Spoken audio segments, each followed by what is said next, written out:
जी नमस्कार, स्वागत है आप सभी का हमारे चैनल सीटेट अधिगम में।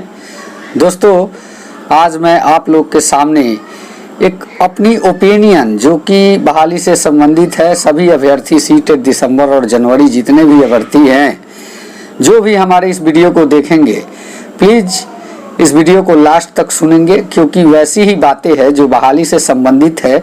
और सीटेट दिसंबर अभ्यर्थी और जनवरी अभ्यर्थी को मौका क्यों नहीं मिल रहा है, कहीं ना कहीं हमको लगता है कि कुछ हमारी एक्टिविटी जो है शिथिलता पूर्वक है, जिसके वजह से आज हम बिल्कुल मूक दर्शक बने बैठे हैं। कहाँ पे नियोजन किस प्रकार से हो रहा है, इसी स्थिति को ऑब्जर्व कर रहे हैं। अगर उदाहरण के तौर पर देखा जाए तो ए स्टेट अभ्यर्थी जो कि हाल ही में पास हुए और उन्होंने अपनी एक्टिविटी में तेजी लाई, अंततः आज विभाग के तरफ से, शिक्षा विभाग हो या फिर मंत्रालय हो, सभी के तरफ से उनके लिए एक सकारात्मक न्यूज सब समय निकल के आती है। कभी होता है कि इनको 7वें चरण में मौका दिया जाएगा, और आज सुनने में आया है कि जैसा कि आप सभी जानते भी होंगे कि उनके लिए अब जो सीट है उसका पूरा काउंटिंग जिला स्तर से लिया जा रहा है कि कितने सीटें हैं, उसका पूरा आंकड़ा निकाला जा रहा है। क्योंकि अब 7वें चरण में उनको बहाली में मौका, आवेदन के लिए तुरंत मौका 7वें चरण में मिलने वाला है। अब रही बात कि ये 7वां चरण होगा कब, और क्या इसमें सीटेट दिसंबर और जनवरी अभ्यर्थी जो कि 7वें चरण में बात हो रही है माननीय शिक्षा मंत्री जी के द्वारा भी और शिक्षा निदेशक के द्वारा भी, ये बात क्या धरातल पे भी उतरेगी या कागजी किसी भी प्रकार का कार्रवाई जो होता है एक नोटिस के जरिए हम लोग को मालूम भी पड़ेगा। ऐसे चीज से तो हम लोग अभी तक अनजान बने हुए हैं, जिसका कारण ये है कि हम लोग उस तरीके से कोई भी एक्टिविटी नहीं कर रहे हैं। हमारे वर्क में इतनी शिथिलता है कि हमको ऑफिशियल कोई भी अनाउंसमेंट सुनने को नहीं मिलता है। जिसका रीजन है, जिसका कमी है आप और हम। यही वजह है कि अभी तक हम लोग इस बहाली से भी वंचित होते नजर आ रहे हैं। कहीं ऐसा ना हो कि 7वां चरण भी हाथ से निकल जाए और हम लोग मुंह देखते रह जाए कि अब दोबारा से बीटेट का आयोजन होगा, उसके बाद हम लोग को मौका मिलेगा। इस संबंध में मैं आप सभी से यही कहना चाहता हूं कि आप लोग अपने अपने अंदर एक बार झांक के देखिए, क्या सही में हम लोग बाहर जा रहे हैं, क्या हम लोग के द्वारा वैसी कोई एक्टिविटी की जा रही है जिससे कि बहाली में वापस आया जा सके। नहीं हो रहा है। एक ही एक्टिविटी देखने को मिल रहा है, वो है न्यायालय। तो आप सभी से ये चीज नहीं छुपा हुआ है कि न्यायालय जो है वो कितना टाइम लगाता है।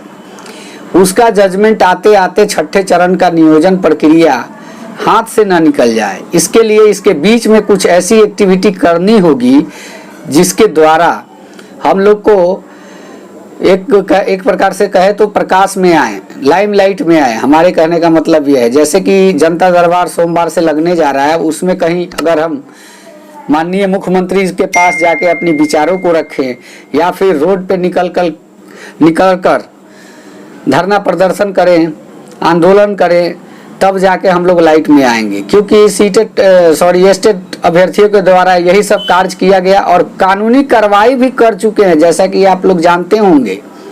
उन्होंने केस भी किया है, 3-4 तरह से अपनी एक्टिविटी को उन्होंने जारी रखा है।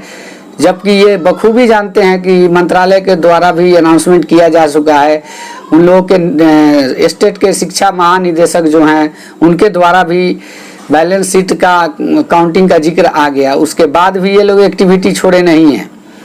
और हम लोग हैं कि हाथ पे हाथ धरे बैठे। हम लोग अगर आंदोलन कर रहे हैं तो यूट्यूब में, व्हाट्सएप में, फेसबुक में, इसी सब में आपस में ही आंदोलन कर रहे हैं। किसी को ये मालूम नहीं पड़ रहा है कि एक आंदोलन भी हो रहा है। ये जरूरी है कि बाहर निकलिए, रोड पर आइए और अपनी बात को रखिए। ये बहुत ही जरूरी है। आप लोग जानते भी होंगे कि शिक्षा महानिदेशक कहे हैं कि 7वें चरण में सीटें दिसंबर और जनवरी को लिया जाएगा। इस बात की क्या गारंटी है? आज से देखा जाए तो 1-1.5 साल पहले भी वो कहा करते थे कि हम सीटों की संख्या बढ़ाकर सीटेट दिसंबर अभ्यर्थी को इस बहाली में शामिल करेंगे। लेकिन ऐसा हुआ नहीं। तो कुल मिलाकर उनकी बातों पे भरोसा किया जाए या नहीं किया जाए, ये भी एक संशय की स्थिति है। शिक्षा मंत्री जी के द्वारा भी एक तरह से कहे तो स्पष्ट ये वक्तव्य नहीं निकल के आया है कि सीटेट दिसंबर वाले को हम मौका देने जा रहे हैं 7वें चरण में। सिर्फ एस्टेट के बारे में उन्होंने जिक्र किया है। तो हमारे कहने का मतलब यही है कि अगर हमारे और आपके द्वारा इस बहाली में मौका पाने के लिए किसी भी प्रकार का कोई एक्टिविटी नहीं किया जाए सिवाय कोर्ट के, तो बहाली में मौका मिलने से रहे हम लोग और एक बार फिर मुंह देखते रह जाना होगा।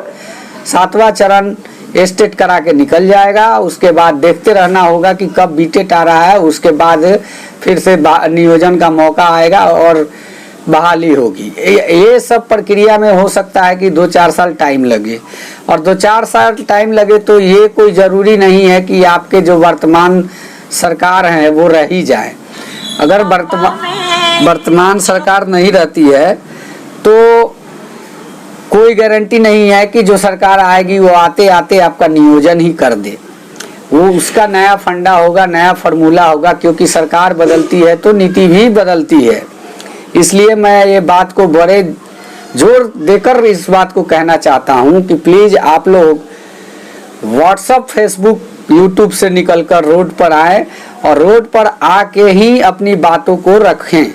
अगर नहीं रखिएगा ये बहाली हाथ से निकल जाएगी, मुंह देखते रह जाना होगा, कहीं भी कुछ भी नहीं बचेगा। हमारे में से कुछ अभ्यर्थी, हमारे भाई जो है ऐसे एज के करीब है कि 2-4-5 साल निकल जाने के बाद वो कुछ करने के लायक भी नहीं रहेंगे।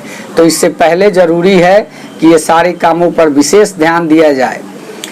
आप सभी के स्टेटमेंट से अवगत होंगे, सबका स्टेटमेंट आ रहा है कि 7वां चरण माध्यमिक और उच्चतर माध्यमिक सीटेट दिसंबर और जनवरी की बात दबे जुबान से हो रही है। ऐसा प्रतीक होता है कि एक दिलासा देने के लिए इस बात को कहा जाता हो, जैसा कि माननीय शिक्षा निदेशक जी के द्वारा 2 बार ये वक्तव्य निकल के आया है 7वां चरण में। लेकिन जब वो बात को कहते हैं उस समय आप नोटिस कीजिए वो किस प्रकार से बात को कहते हैं।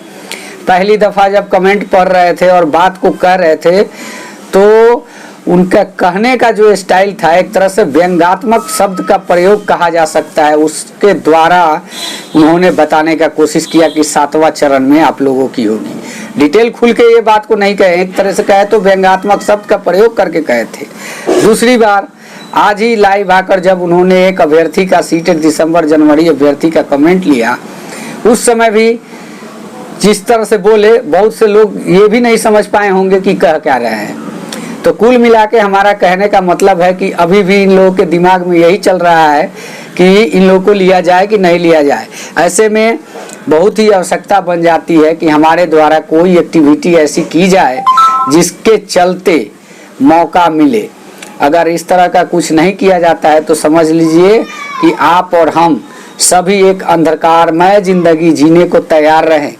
मैं वीडियो में इसलिए आज भी ये वीडियो बनाया क्योंकि एक्टिविटी को मैं 2-3 दिनों से ऑब्जर्व कर रहा था। मैं देख रहा था कि किसी भी प्रकार का कोई एक्टिविटी नज़र नहीं आ रहा है और सिर्फ जो आंदोलन हो रहा है वो ग्रुपों में आंदोलन हो रहा है, बाहर रोड पे कहीं भी आंदोलन देखने को नहीं मिल रहा है, ना ही इसका चर्चा भी कहीं चल रहा है। तो मैं आप लोगों से यही एक बार गुजारिश करूँगा कि प्लीज़ आप लोग इस कार्य को सीरियस तरीके से सोचे कि इसका परिणाम क्या होगा। अगर लगे आपको कि इसका परिणाम अच्छा होगा तो प्लीज़ एक बार रोड पे उतरने का कष्ट जरूर करें, अगर अपना ज़िंदगी प्रकाशमय बिताना है तो। इतना कहने के साथ अगले वीडियो के लिए मैं आपसे विदा लेना चाहता हूँ। धन्यवाद। जय हिंद। वंदे मातरम।